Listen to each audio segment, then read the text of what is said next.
Sandalwood ನಟ ಮರಿ tiger ಅಂತಾನೆ ಖ್ಯಾತಿಯನ್ನ ಪಡೆದಿರುವಂತಹ ವಿನೋದ್ ಪ್ರಭಾಕರ್ ಅವರ ಆರೋಗ್ಯದಲ್ಲಿ ಏರುಪೇರಾಗಿ ಆಸ್ಪತ್ರೆಗೆ ದಾಖಲಾಗಿದ್ದಾರೆ ಎನ್ನುವಂತಹ ಮಾಹಿತಿ ಸಿಗ್ತಾ ಇದೆ. ಸಿನಿಮಾ ಪ್ರಚಾರದ ಓಡಾಟದಿಂದ ಆರೋಗ್ಯದಲ್ಲಿ ಏರುಪೇರಾಗಿದೆ ಎನ್ನುವಂತಹ ಇನ್ಫಾರ್ಮೇಶನ್ ಲಭ್ಯವಾಗ್ತಾ ಇರೋದು. ಬಲರಾಮನ ದಿನಗಳು ಚಿತ್ರದ ಪ್ರಮೋಷನ್ ನಲ್ಲಿ ಬ್ಯುಸಿಯಾಗಿದ್ದಾರೆ ಸದ್ಯ ವಿನೋದ್ ಪ್ರಭಾಕರ್. ಹಾಗಾಗಿ ನಿರಂತರವಾಗಿ ಓಡಾಟವನ್ನ ಮಾಡ್ತಾ ಇದ್ರು. ಈ ನಿರಂತರ ಕೆಲಸದ ಒತ್ತಡದ ಮಧ್ಯೆ ವಿನೋದ್ ಪ್ರಭಾಕರ್ ಅವರಿಗೆ ಲೋ ಬಿಪಿ ಆಗಿಬಿಟ್ಟಿದೆ. ಸದ್ಯ ನಾಗರಬಾವಿಯ ಖಾಸಗಿ ಆಸ್ಪತ್ರೆಯಲ್ಲಿ ಚಿಕಿತ್ಸೆಯನ್ನ ಪಡೆಯುತ್ತಿದ್ದಾರೆ. ಸದ್ಯಕ್ಕೆ ನಟ ವಿನೋದ್ ಪ್ರಭಾಕರ್ ಅವರ ಆರೋಗ್ಯ ಸ್ಥಿರವಾಗಿದೆ ಎನ್ನುವಂತಹ ಮಾಹಿತಿ ಸಿಗ್ತಾ ಇದೆ. ವೈದ್ಯರ ಸಲಹೆಯಂತೆ ಎಲ್ಲ ಚೆಕಪ್ನ ಮಾಡಿಸಿಕೊಂಡಿದ್ದಾರೆ ವಿನೋದ್ ಪ್ರಭಾಕರ್. ಆಸ್ಪತ್ರೆಗೆ ದಾಖಲಾಗಿರುವಂತಹ ಫೋಟೋ ಗಮನಿಸ್ತಾ ಇದ್ದೀರಿ. ನಾಳೆ ಬೆಳಗ್ಗೆ ಆಸ್ಪತ್ರೆಯಿಂದ ವಿನೋದ್ ಪ್ರಭಾಕರ್ ಡಿಸ್ಚಾರ್ಜ್ ಆಗಲಿದ್ದಾರೆ.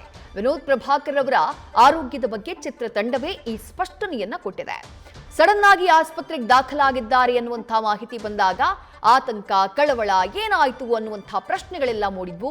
ಆದರೆ ಚಿತ್ರತಂಡ ಈಗ ಕ್ಲಾರಿಟಿಯನ್ನ ಕೊಟ್ಟಿದೆ. ಸಿನಿಮಾ ಪ್ರಚಾರದಲ್ಲಿ ಬ್ಯುಸಿಯಾಗಿದ್ರು ವಿನೋದ್ ಪ್ರಭಾಕರ್. ಬಲರಾಮನ ದಿನಗಳು ಅವರ ಬಹು ನಿರೀಕ್ಷಿತ ಚಿತ್ರ. ಆ ಸಿನಿಮಾಗಾಗಿ ಬೇರೆ ಬೇರೆ ಊರುಗಳಿಗೆ ಹೋಗ್ತಾ ಇದ್ರು, ಮೀಟಪ್ಗಳನ್ನ ಮಾಡ್ತಾ ಇದ್ರು. ಈ ಓಡಾಟದ ಮಧ್ಯೆ ಅವರ ಆರೋಗ್ಯದಲ್ಲಿ ಏರುಪೇರಾಗಿದ್ದು ಲೋ ಬಿಪಿ ಆಗ್ಬಿಟ್ಟಿತ್ತು. ಹಾಗಾಗಿ ತಕ್ಷಣ ಆಸ್ಪತ್ರೆಗೆ ದಾಖಲು ಮಾಡಲಾಗಿತ್ತು. ಮತ್ತಷ್ಟು ಡೀಟೇಲ್ಸ್ ನಮ್ಮ ಪ್ರತಿನಿಧಿ ಲೋಕೇಶ್ ನೀಡ್ತಾ ಹೋಗ್ತಾರೆ. ಲೋಕೇಶ್, ಸುದ್ದಿ ಬಂದಂತಹ ಟೈಮ್ನಲ್ಲಿ ಆತಂಕಕ್ಕೀಡಾಗಿದ್ ಸಹಜ ಅಥವಾ ಏನಾಗ್ಬಿಡ್ತು ಅನ್ನುವಂಥ ಒಂದು ಕಳವಳ ಕಾಡಿದ್ ನಿಜ.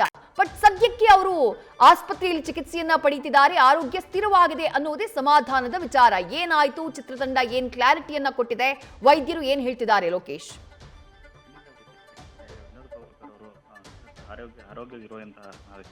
ಲೋಕೇಶ್, ನಿಮ್ಮ ಧ್ವನಿ ಕೇಳಿಸ್ತಾ ಇಲ್ಲ, ಸ್ವಲ್ಪ ಗಟ್ಟಿಯಾಗಿ ಮಾತನಾಡಬಹುದಾ? ವಿದ್ಯಾಶ್ರೀ, ಯಾಕೆಂದ್ರೆ ನಟ ವಿನೋದ್ ಪ್ರಭಾಕರ್ ಅಂತಂದ್ರೆ ಯಾವಾಗಲೂ ಅವ್ರಿಗೆ ಫಿಟ್ನೆಸ್ಗೆ ಹೆಚ್ಚಿನ ಹೊತ್ತು ಕೊಡುವಂತ ವ್ಯಕ್ತಿತ್ವ. ಸೊ ಅವರು ಸಿನಿಮಾ ಅಂತ ಬಂದಾಗ ಆ ಸಿನಿಮಾಗೂ ಅಷ್ಟೇ, ಅವ್ರ ವೈಯಕ್ತಿಕ ಜೀವನದಲ್ಲೂ ಅಷ್ಟೇ ಫಿಟ್ನೆಸ್ ಅನ್ನು ಯಾವತ್ತೂ ಬಿಟ್ಕೊಡ್ತಾ ಇರಲಿಲ್ಲ. ಸೊ ಏಕಾಏಕಿ ಅವರ ಒಂದು ಆರೋಗ್ಯದಲ್ಲಿ ಏರುಪೇರು ಅಂತ ಬಂದಾಗ ಸಾಮಾನ್ಯವಾಗಿ ಎಲ್ಲರಿಗೂ ಒಂದು ಭಯ ಕಾಡಿದ್ದು ನಿಜ. ಯಾಕಂದ್ರೆ ಕೆಲ ಗಂಟೆಗಳ ಹಿಂದೆ ಅಷ್ಟೇ ವಿನೋದ್ ಪ್ರಭಾಕರ್ ಅವರಿಗೆ ಮೈನರ್ ಹಾರ್ಟ್ ಅಟ್ಯಾಕ್ ಆಗಿದೆ ಅನ್ನೋ ಒಂದಷ್ಟು ವದಂತಿಗಳು ಸೋಷಿಯಲ್ ಮೀಡಿಯಾದಲ್ಲಿ ಹರಿದಾಡಿತ್ತು. ಸೊ ಇದರಿಂದ ಎಲ್ಲರ ಮನಸ್ಸಲ್ಲೂ ಕೂಡ ಒಂದು ಗಾಢವಾದ ಒಂದು ಭಯ ಒಂದು ಕಾಡಿತ್ತು.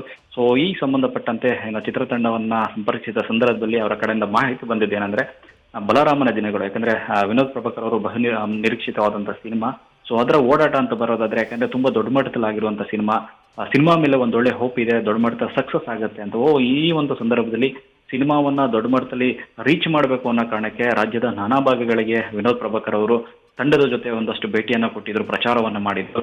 ಸೊ ಇಂಥ ಸಂದರ್ಭದಲ್ಲಿ ನಾರ್ಮಲ್ ಆಗಿ ಈಗ ನಿದ್ದೆಗಿಟ್ಟಿರ್ತಾರೆ, ಸಿನಿಮಾದ ಒತ್ತಡ ಇರುತ್ತೆ, ಸಿನಿಮಾದ ಕಂಟೆಂಟ್ ವಿಚಾರದಲ್ಲಾಗ್ಲಿ ಅಥವಾ ಸಿನಿಮಾವನ್ನ ಔಟ್ಪುಟ್ ಅನ್ನ ತರುವಂತ ವಿಚಾರದಲ್ಲಿ ಚಿತ್ರತಂಡ ಜೊತೆ ಸಾಕಷ್ಟು ಸುತ್ತಾಟಗಳಿರುತ್ತೆ. ಸೊ ಅಂತ ಸಂದರ್ಭದಲ್ಲಿ ಏರುಪೇರಾಗೋದು ಸಹಜ. ಸೊ ಇವತ್ತು ಬೆಳಿಗ್ಗೆ ಅವರ ಆರೋಗ್ಯದಲ್ಲಿ ಏರುಪೇರಾಗಿ ಒಂದು ಲೋ ಬಿಪಿ ಕಾಣಿಸ್ಕೊಂಡಿದೆ. ಸೊ ತಕ್ಷಣದಲ್ಲಿ ಅವರು ತಮ್ಮ ಪತ್ನಿ ನಿಶಾ ಅವರನ್ನ ಕರೆದುಕೊಂಡೋಗಿ ನಾಗರಬಾವಿಯ ಒಂದು ಖಾಸಗಿ ಆಸ್ಪತ್ರೆಯಲ್ಲಿ ದಾಖಲಾಗ್ತಾರೆ. ಸೊ ಇದ್ರ ಸಂಬಂಧಪಟ್ಟಂತೆ ಒಂದಷ್ಟು ಚಿಕಿತ್ಸೆಗಳನ್ನ ಪಡೀತಾರೆ. ಸೊ ಅಲ್ಲಿ ಡಾಕ್ಟರ್ ಕೂಡ ಹೇಳಿರ್ತಾರೆ ಯಾವುದೇ ರೀತಿಯ ಸಮಸ್ಯೆ ಇಲ್ಲ, ಲೋ ಬಿಪಿ ಆಗಿದೆ ಅಷ್ಟೇ ಅಂತೇಳಿ. ಅದಕ್ಕೆ ಸಂಬಂಧಪಟ್ಟಂತೆ ಒಂದಷ್ಟು ಚೆಕಪ್ಗಳು ಕೂಡ ಆಗುತ್ತೆ. ಸೊ ಸದ್ಯಕ್ಕೆ ಈಗ ಚಿತ್ರತಂಡ ಕೊಟ್ಟಿರುವಂತಹ ಮಾಹಿತಿ ಪ್ರಕಾರ ಅವರು ಸದ್ಯಕ್ಕೆ ಆರಾಮವಾಗಿದ್ದಾರೆ. ನಾಳೆ ಬೆಳಿಗ್ಗೆ ಡಿಸ್ಚಾರ್ಜ್ ಆಗ್ತಾರೆ. ನಂತರದಲ್ಲಿ ಸೋಮವಾರದ ಬಳಿಕ ಮತ್ತೆ ಬಲರಾಮನ ದಿನಗಳು ಏನು ಸಿನಿಮಾ ಇದೆ ಅದರ ಪ್ರಚಾರದಲ್ಲಿ ತೊಡಗಿಕೊಳ್ತಾರೆ ಅಂತ ತಿಳಿಸಿದ್ದಾರೆ ವಿದ್ಯಾಶ್ರೀ. ಥ್ಯಾಂಕ್ ಯು ಲೋಕೇಶ್ ತಮ್ಮೆಲ್ಲ ಡೀಟೇಲ್ಸ್ಗೆ. ನ್ಯೂಸ್ ಫಸ್ಟ್ ನಿರ್ಭೀತಿಯಿಂದ ನಿಮ್ಮ ಪರವಾಗಿ.